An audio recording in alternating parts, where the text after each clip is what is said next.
కాశ్మీర్లో జరిగిన ఉగ్ర దాడులు చాలా బాధాకరమైనవి అని డిప్యూటీ సీఎం పవన్ కళ్యాణ్ అన్నారు. విశాఖలో చంద్రమౌళి మృతదేహానికి నివాళులర్పించిన అనంతరం ఆయన మీడియాతో మాట్లాడారు. ఇటువంటి ఘటనలు పునరావృతం కాకుండా కేంద్ర ప్రభుత్వం బలమైన చర్యలు తీసుకోవాలని అన్నారు. మీరు కూడా రాలేకపోవచ్చని నాకు అప్పుడు చెప్పేవాళ్ళు. తర్వాత 90s అది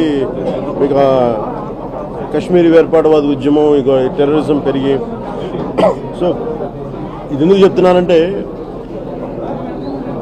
పొద్దున నేను మధుసూదన్ గారి ఇంటికి వెళ్ళినా, ఈరోజు చంద్రమౌళి గారి ఇంటికి వెళ్ళినా ఒకటే వాళ్ళు చెప్తుంది ఏంటంటే, మీరు న్యూస్లో ఉన్నది కానీ అందరూ చెప్తుంది కానీ it's quite a targeted killing. ఇది మీరు హిందువా కాదా అని చెప్పి పరీక్షించి మరి చంపేశారు. ఇది వాస్తవం అంతే. దీనికి 3 లక్షల మంది హిందువులు ఆ రోజు ఎక్సోడస్ గురయ్యారు. అందరూ బలవంతపు వలసలకు వెళ్ళిపోవాల్సి వచ్చింది ఆ రోజున. అలాగే ఈ రోజున కశ్మీర్ పర్యాటకులుగా వెళ్ళి ఒక 4-5 రోజులు చాలా ఆహ్లాదకరంగా గడుపుతాం అనుకున్న కుటుంబాలు ఒక భయంకరమైన సంఘటనలో కూరుకొని కళ్ళ ముందే భర్తని చంపేస్తూ ఉంటాయి.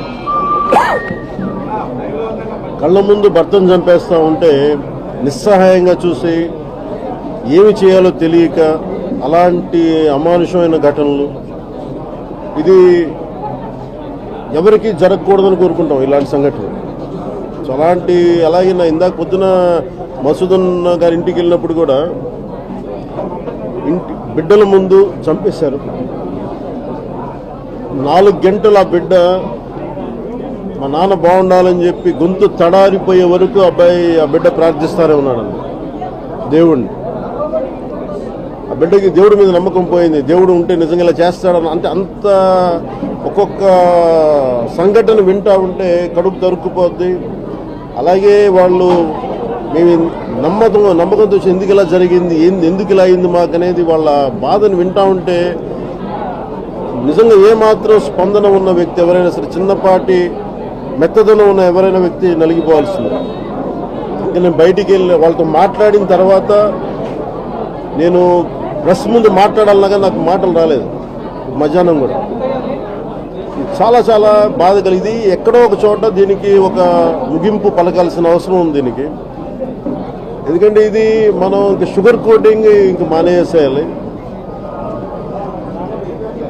ఇందాక ఇంగ్లీష్ ఛానల్స్ కూడా న్యూస్ అడుగుతున్నప్పుడు, మనమంతా జన్మత సాధారణ వ్యక్తులమే.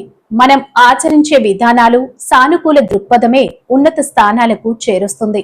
నా జీవితంలో ఏ రాజకీయ నాయకుడు చూడనన్ని సమస్యలు చూశాను. ప్రతి సంక్షోభాన్ని అవకాశంగా మార్చుకున్నాను కాబట్టే ఈ స్థాయికి చేరుకున్నా అని ముఖ్యమంత్రి చంద్రబాబు పేర్కొన్నారు. మనుషులకి ఎక్స్ట్రాడినరీ పవర్స్ ఉన్నాయి. అందరం కూడా పుట్టినప్పుడు చిన్నగానే పుడతాం, మామూలు కుటుంబాలలోనే పుడతాం. కానీ మనం చేసే ప్రాక్టీస్ కానీ, మనం బిల్డప్ చేసుకునే పాజిటివ్ మైండ్ సెట్ కానీ వాళ్ళందరినీ ఉన్నతమైన స్థానాల్లోకి రీచ్ చేసే పరిస్థితికి వస్తుంది. ఇప్పుడు దానికి ఎగ్జాంపుల్, సక్సెస్ అయిన ఏ వ్యక్తిని చూసినా సేమ్ ఎగ్జాంపుల్సే ఉంటాయి. కానీ ఇక్కడ ఇంతవరకు మన అందరం కూడా సీక్రెట్ బుక్లు ఇవన్నీ కూడా చెప్పి రెఫర్ చేశాం.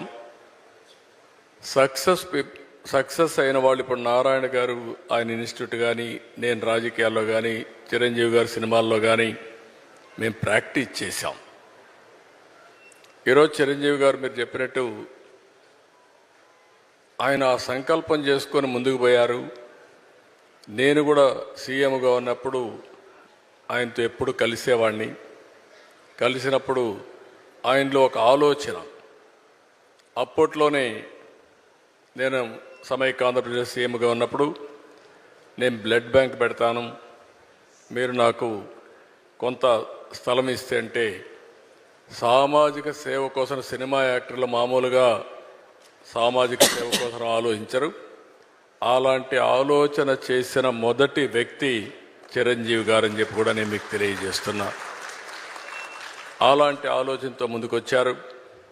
ఇప్పుడు శరణి గారు అయితే ఈ పుస్తకం రాసిన తర్వాత నాకు అనిపించింది, ఈరోజు మనందరం కూడా గుర్తుపెట్టుకోవాల్సింది, భవిష్యత్తులో కూడా భారతదేశానికి చాలా అడ్వాంటేజెస్ ఉన్నాయి. దానికి కారణం మీరు ఒకసారి చూస్తే 91లో ఆర్థిక సంస్కరణలు రావడం, 94, 95 ఆ ప్రాంతంలో ఐటీ ఎవాల్వ్ కావడం, ఫస్ట్ మోర్ అడ్వాంటేజ్ మనం తీసుకోవడం. మూడోది ఇలాంటి యువత, ఇప్పుడు శరణి గారు ఎట్టయితే వచ్చారో ఇలాంటి వాళ్ళందరూ ముందుకొచ్చి చిన్న వయసులో అచంచలమైన ఆత్మవిశ్వాసంతో ముందుకు పోయే పరిస్థితికి వచ్చారు. ఇప్పుడు వీళ్లే దేశానికి పెద్ద ఆస్తి. ప్రపంచాన్ని శాసించే శక్తి భారతదేశంలో ఉండే యువతకు ఉంది, దాంట్లో ఏమాత్రం అనుమానం లేదు. నేను అందుకనే ఇప్పుడు ఒక పుస్తకం కూడా, నేను ఒక ప్రోగ్రాం తీసుకున్నాను. ఒకప్పుడు పబ్లిక్ ప్రైవేట్ పార్ట్నర్షిప్, ఇప్పుడు నారాయణ గారు ఒక ఇన్స్టిట్యూట్ పెట్టినా, ఇంకొక ప్రతి ఒక్కరి జీవితంలో మైండ్ సెట్ షిఫ్ట్ చాలా అవసరమని ప్రముఖ నటుడు చిరంజీవి అన్నారు. మంత్రి నారాయణ కుమార్తె శరణి రచించిన మైండ్ సెట్ షిఫ్ట్ పుస్తక ఆవిష్కరణ కార్యక్రమం. ఈ కార్యక్రమంలో చంద్రబాబుతో కలిసి చిరంజీవి పాల్గొన్నారు. ఉదాహరణకి నేను చెప్పుకుంటే, నా గురించి సాదాసీదా కుటుంబంలో పుట్టి ఒక మామూలుగా ఒక డిగ్రీలో యావరేజ్ మార్కులతో చేసిన తర్వాత ఏం చేయాలి, ఎలా చేయాలి అని అనుకుంటే, నా తల్లిదండ్రులు నన్ను గైడ్ చేసేంత నాలెడ్జ్ కూడా వాళ్ళకి లేదు. అలాంటి టైంలో నాకు అనిపించింది, నాకు చిన్నప్పటి నుంచి ఇంట్రెస్ట్ యాక్టింగ్. 10th క్లాస్ చదువుతున్నప్పుడు ఒక డ్రామా వేశాను, బెస్ట్ యాక్టర్ వచ్చింది. కాలేజ్ డేస్లో ఇంకో డ్రామా వేశాను, అది బెస్ట్ యాక్టర్ వచ్చింది. అది documented, it's that full proof. So నాకు అనిపించింది, ఓహో మనలో గొప్ప నటుడు ఉన్నారనమాట. మనం కనుక ట్రై చేస్తే సినిమా ఇండస్ట్రీలో ఒక లెవెల్లో ఉండొచ్చు అనమాట. ఎందుకు వెళ్ళకూడదు మన సినిమా ఇండస్ట్రీకి అని అనగానే, ఎవరితో మాట్లాడినా సరే, ఏ సినిమా ఇండస్ట్రీ తక్కువ అనుకుంటున్నావా, నీకు తెలిసిన వాళ్ళు ఉన్నారా, నువ్వు వెళ్ళగానే పెద్ద గొప్ప అందగాడేవా, నేను వెల్కమ్ చేసేస్తారా అంటూ అందరూ నెగిటివ్గానే అనేవాడు. అదే సహజం, ఎందుకంటే ఇండస్ట్రీకి వెళ్ళి పాడైపోయిన వాళ్ళు అధిక సంఖ్యలో కనబడుతున్నప్పుడు, నేను ఎక్కడో లింగులు ఇటుకుమంటూ నర్సాపురం మొగల్తూరు ఆ ప్రాంతం నుంచి వెళితే కనుక ఎంకరేజ్ చేసే భలే ఉన్నారో వెళ్ళరా అనేవాళ్ళు ఎందుకు ఉంటారు. కానీ లోపల నా తపన అంతా ఖచ్చితంగా వెళ్ళాలి అనిపించింది. అదే విషయం అమ్మా నాన్నలు చెప్పాను. నేను మైండ్ షిఫ్ట్ గురించి మాట్లాడుతున్నాను. అమ్మా నాన్నలు చెప్తే, నువ్వు వెళితే నీకు ఇంట్రెస్ట్ ఉంటే వెళ్ళు, కానీ ఏదైనా జరగచ్చు, రేపొద్దు నువ్వు రాణించకపోవచ్చు. అలాంటి పరిస్థితుల్లో టైం వేస్ట్ కాకుండా ఇంకో కోర్స్ కూడా చేస్తే, నువ్వు చెన్నై వెళ్తానంటున్నావు, నీ ఫిలిం ఇన్స్టిట్యూట్ ట్రైనింగ్తో పాటు ఇంకో కోర్స్ కూడా చేస్తే బాగుంటుంది కదా. సపోజ్ ఇది రాణించలేదు, ఇంకో దాంట్లోకి వెళ్తావు, టైం వేస్ట్ కాదు అంటే, వాళ్ళ మాట కాదలేక, ఏమో బొమ్మ పైకి సిరితే కాయిన్ బొమ్మ పడవచ్చు, బొలుసు పడవచ్చు, జీవితంలో ఏది మనం ఊహించి చెప్పలేం అనే ఉద్దేశంతో నేను ఏం చేశానంటే, ICWI institute of cost accountants and works of India, ఇది ఎగ్మూర్లో ఉంటుండేది చెన్నైలో. అక్కడ నైట్ కాలేజీ చేస్తూ పగలంతరేమో ఫిలిం ఇన్స్టిట్యూట్లో ట్రైనింగ్ తీసుకుంటూ, అలాగా 2 జోడు గుర్రాల స్వారీ, లేదా 2 పడవల మీద ప్రయాణం చేయడం ప్రయత్నం చేశారు. కానీ ఎక్కడో నాకు ఇష్టం లేనిది, అంతంత మాత్రంగా తప్పదని చేయబడ్డటువంటి ICWI కోర్సు మీద నాకు నిరాశక్త కలిగింది. దాన్ని నెమ్మదిగా దానికి తెలియదుకాలు ఇచ్చేసి వదిలేశాను. ఆ తర్వాత ఫిలిం ఇన్స్టిట్యూట్లోనే నేను ఏమైనా చేయాలి, చావో రేవో బతుకో చావు ఇక్కడే ఉండాలి, మనం ఇందులో చేయాలి. ఎప్పుడైతే నేను ఒక డెసిషన్ తీసుకున్నానో, నన్ను నేను ప్రూవ్ చేసుకోవడానికి నేను కష్టపడి పనిచేయాలి, నేను ఇందులో సాధించాలి, ఏమైనా అయ్యి తీరాలి అంటూ చాలా స్ట్రాంగ్గా నేను అనుకున్నాను. లేకపోతే నాకు జీవితం లేదు అనుకున్నాను. అలాంటి పరిస్థితుల్లో సినిమా ఇండస్ట్రీలో ఫిలిం ఇన్స్టిట్యూట్లో నేను ట్రైనింగ్ తీసుకోవడం ఏంటి, సినిమా అవకాశాలు రావడం ఏంటి, అవి సద్వినియోగపరచుకోవడం ఏంటి, దాన్ని ద బెస్ట్ నేను చూపించుకోవడం ఏంటి, అక్కడ ఉన్నటువంటి డైరెక్టర్స్ వీళ్ళందరి చేత వావ్ అనిపించుకోవడం ఏంటి, అందరి దృష్టి నా మీద ఉండేలాగా నేను ఎక్కువ మేలు రకాల విత్తనాలు రైతులకు సరఫరా చేస్తే యాజమాన్య పద్ధతుల ద్వారా అధిక దిగుబడులు కలుగుతాయని శ్రీకాకుళం ఎమ్మెల్యే గొండు శంకర్ అన్నారు. రాఘులు వ్యవసాయ పరిశోధన కేంద్రంలో ఏర్పాటు చేసిన వివిధ రకాల పంటలు, మేలైన పద్ధతులు సాగు చేసే విధానం, పంట దిగుబడులపై శిక్షణ కార్యక్రమాల్లో ఎమ్మెల్యే 039 and 7049 45 ఈ ఇప్పుడు వంగడానికి రకాలు కూడా మనం రానున్న రోజుల్లో ఇది బెస్ట్ క్రాప్ కింద సన్న రకాల్లో ఏదైతే రాష్ట్ర ప్రభుత్వం కోరుకుంటుందో అలాగే ప్రజలు కూడా తినేయడానికి కూడా ప్రయారిటీ అదే ఇస్తున్నారు కనుక రేటు కానీ ఈల్డ్ కానీ అలాగే క్వాలిటీ ఆఫ్ రైస్ కూడా అంటే ఇది బాగుంటుందని ఇప్పుడే ఫీల్డ్లో చూపించడం జరిగింది. దీనివల్ల మనకి కోస్టల్ ఏరియా కనుక 135 డేస్లో క్రాప్ వచ్చి ఇది మనం వేసుకోగలిగితే మంచి ఫలితాలు వస్తాయని చెప్పడం జరిగింది. దీన్ని మనం పెద్ద ఎత్తున రైతులకి రానున్న రోజుల్లో ఈ ఖరీఫ్కి తీసుకెళ్ళాలి మనందరి బాధ్యత. అలాగే దీని తర్వాత థర్డ్ క్రాప్ కింద ఒకటి ప్రీ మెన్యూర్ కింద మనం అది గ్రీన్ మెన్యూర్ కింద ఒకటి వేసుకున్నప్పుడు ఇది ఖరీఫ్ తర్వాత ఏదైతే ఈ గ్రీన్ బ్లాక్ చేస్తున్నారో దసరా మినప దాన్ని ఇప్పుడు ఎల్బీజీ 884 మనం చూసాం ఫీల్డ్లో. అది చాలా బాగుంది. సైజ్ కూడా చాలా పెద్దగా ఉంది, క్వాలిటీగా ఉంది. ఇది కూడా రైతులకు తీసుకువెళ్ళాలి. అలాగే ఇంకోటి ఎల్జీజీ 630 గ్రీన్ క్రాప్ ఏదైతే ఉందో అది కూడా బాగుంది. జనరల్గా చూస్తే హైబ్రిడ్గా ఉంది సార్, కానీ రకాలన్నారు అదే మనం రైతులకు ఎడ్యుకేట్ చేయాలి.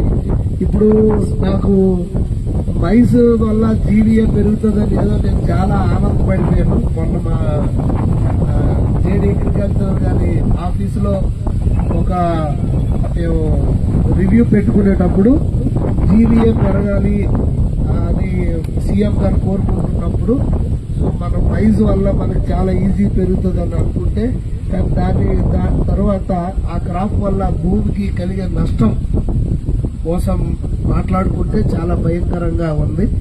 సో మైజ్కి ఏమాత్రం తీసుకోని విధంగా మన జీవీఏ పెరగాలన్నా రైతులకు దిగుబడి రావాలన్నా అలాగే సారవంతమైన మళ్ళీ దివ్యాంగులకు ఉపకరణలు పంపిణీ చేసిన మంత్రి డోలా శ్రీ బాల వీరాంజనేయ స్వామి ఈ రోజు విశాఖలో దివ్యాంగులకు ఉపకరణాలు పంపిణీ చేసిన మంత్రి. ఈ కార్యక్రమంలో విశాఖ ఎమ్మెల్యేలు, జిల్లా కలెక్టర్ పాల్గొంటారు. కలెక్టర్ మాట్లాడుతూ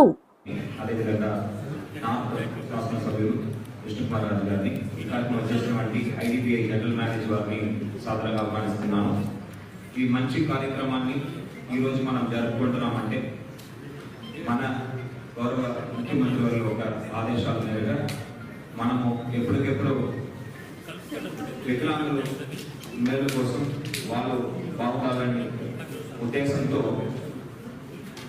క్యాంప్స్ అనేది నిర్వహిస్తున్నాము. ఈ క్యాంప్స్ ద్వారా వారి యొక్క అవసరాన్ని పరిగణలోకి తీసుకొని ప్రైవేట్ సంస్థలతో అనుసంధానమై వాళ్ళ యొక్క సిఎస్ఆర్ కాంట్రిబ్యూషన్తో అదేవిధంగా అలింకో వాళ్ళు ఒక సహకారంతో ఈరోజు ఈ ఉపకరణాలన్నీ కూడా మనం పంపిణీ చేస్తున్నాము.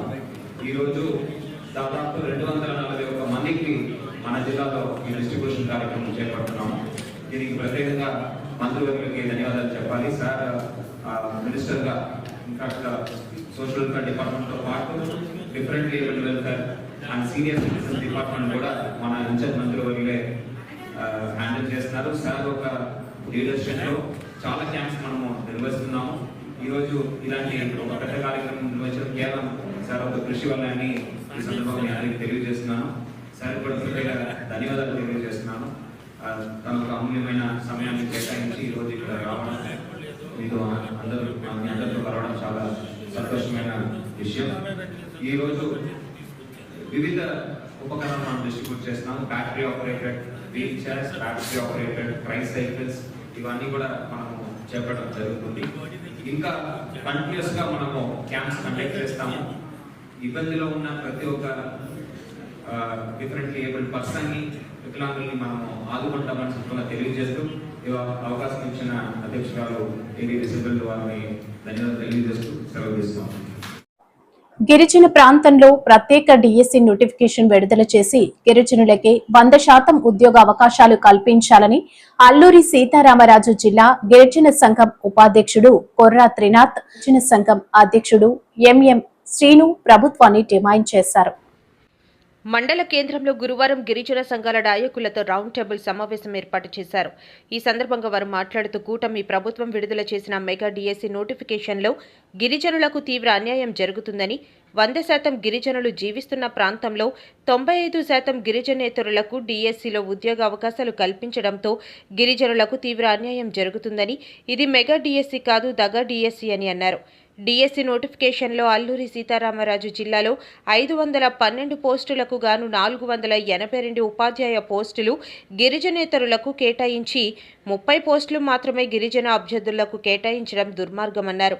సార్వత్రిక ఎన్నికల ముందు ప్రస్తుత ముఖ్యమంత్రి చంద్రబాబు నాయుడు అరకు పర్యటనలో మాట్లాడుతూ జీవో నెంబర్ 3 రద్దు అయిందని, వాటి పునరుద్ధరణకు కృషి చేస్తూ దానికి ధీటుగా మరో జియో విడుదల చేసి ఆదివాసులకు అన్యాయం చేయకుండా డిఎస్సి విడుదల చేస్తానని హామీ ఇచ్చారని, కూటమి ప్రభుత్వం అధికారంలోకి వచ్చిన తర్వాత ఆ హామీలను మరచి ఆదివాసులకు అన్యాయం చేస్తున్నారని మండిపడ్డారు. మెగా డిఎస్సిలో 16,037 ఉపాధ్యాయ పోస్టుల్లో 6% మాత్రమే గిరిజన అభ్యర్థులకు కేటాయించారని, దీంతో గిరిజన డిఎస్సి అభ్యర్థులు తీవ్రంగా నష్టపోతున్నారని అన్నారు.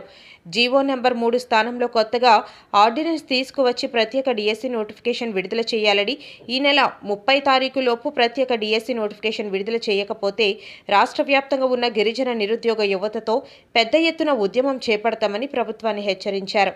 ఈ కార్యక్రమంలో సిఐటియు మండల కార్యదర్శి కొర్ర శంకర్రావు, ఐద్వ మహిళా మండల అధ్యక్షురాలు ఎన్ ఈశ్వరి, వైసీపీ నాయకుడు కూడ దాసు, గిరిజన సంఘం నాయకులు G Narayana, P Ramadasu, K Dombru, G Jeenabandhu తదితరులు పాల్గొన్నారు.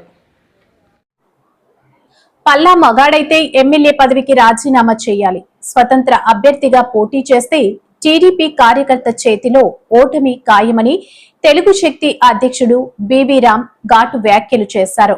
పల్లా ఇప్పటికే 3 పార్టీలు మారారు. పల్లా శ్రీనుకు సత్తా ఉంటే బహిరంగ చర్చకు సిద్ధం కావాలని తెలుగు శక్తి సవాల్. ఆంధ్రప్రదేశ్ రాష్ట్ర ప్రజలకి తెలుగు శక్తి అందరికీ నమస్కారాలు తెలియజేస్తున్నాం. మరి గత 4 రోజులుగా తెలుగు శక్తి పల్లా శ్రీనివాస్ పైన మేము ఆరోపణలు చేస్తున్నాం, వాస్తవమైన ఆరోపణలు చేస్తున్నాం తప్ప ఇందులో ఎటువంటి కల్పితలు లేవని చెప్పి మరొకసారి రాష్ట్ర ప్రజలకి మీ బివి రామ్ మనవి చేసుకుంటున్నారు. మరి నిన్న ఏదో మళ్ళీ పల్లా శ్రీనివాసరావు గారు ఆయన అనుచరుల చేత మళ్ళీ ఇంకో ప్రెస్ నోట్ రిలీజ్ చేయించారు. ఇది బివి రామ్ వైసీపీ కోవట్టని.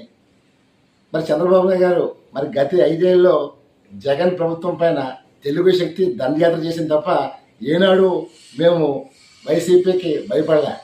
మరి ఈరోజు అతను వైసీపీ కోవట్ అంటంలో మరి ఆయన స్ట్రాటజీ ఏంటో అర్థం కావట్లేదు. మరి ఈరోజు నా గురించి తప్పుగా నేను మాట్లాడిన మాటలు అన్నీ 100% వాస్తవాలే తప్ప కల్పిత చేయట్లేదు. ఈరోజు మీకు నాకు గ్యాప్ క్రియేట్ చేయడం కోసం వీళ్ళు తాపత్రయపడ్డారు తప్ప వాస్తవాలు మీ జోలికి రావట్లేదు. అదే నేను ఒకటే చెప్తున్నాను రాష్ట్రులందరికీ, ఈ మనిషి తెలుగుదేశం పార్టీలో ఉండి 2009లో ప్రజారాజ్యం పార్టీకి వెళ్ళి వైశాఖ ఎంపీగా పోటీ చేశారు. నాడు ఓడిపోయాడు, చిత్తుగా ఓడిపోయాడు. మరి 2019లో మరి ఇతను పోటీ చేసినప్పుడు నిజంగా ఇతని మీద అంత అభిమానం క్రేజు ఉంటే మరి గెలవాలి కదండి. మరి ఎందుకు జగన్ గాలి లేని గెలవాలి కదండి. మరి మంత్రి అచ్చెన్నాయుడు గారు అక్కడ ఆ జిల్లాలో జగన్ గాలి మీద గెలిచారు. మరి గంటా శ్రీనివాసరావు గారు గెలిచారు. మరి వీళ్ళెందుకు ఓడిపోయారు? ప్రజల్లో అంత అభిమానం ఉంటే ఏదో మాయమాటలు చెప్పి కాలం గడిపొచ్చారు. అలా తెలుగు శక్తి ఎప్పుడు మేము చంద్రబాబుకి తెలుగుదేశం పార్టీకి మద్దతుగా ఆ చంద్రబాబు అభిమానిగా నేను జగన్ పై యుద్ధం చేశాను తప్ప ఏనాడు నేను ఎవరికి తలంచలే. మరి నేను ఒకటే కోరుతున్నాను, పల్లా శ్రీనివాస్ నిజంగా మగాడమైతే నీ ఎమ్మెల్యే పదవికి రాజీనామా చేసి ఇండిపెండెంట్గా పోటీ చేసి గెలవగలవా అని నేను ప్రశ్నిస్తున్నాను. తెలుగుదేశం కార్యకర్త చేతిలో ఓడిపోవడం తథ్యం. ఒక కార్యకర్త చేతిలో ఓడిపోయి నువ్వు ఈరోజు నా గురించి మాట్లాడుతున్నావంటే నీ అంచుల చేత దెయ్యాలు వేదాలు చెప్పినట్టుంది. అందువల్ల నేను ఒకటే చెప్తున్నాను, టీడీపీ రాష్ట్ర అధ్యక్షుడిగా ఏనాడైనా గాంభీర్యం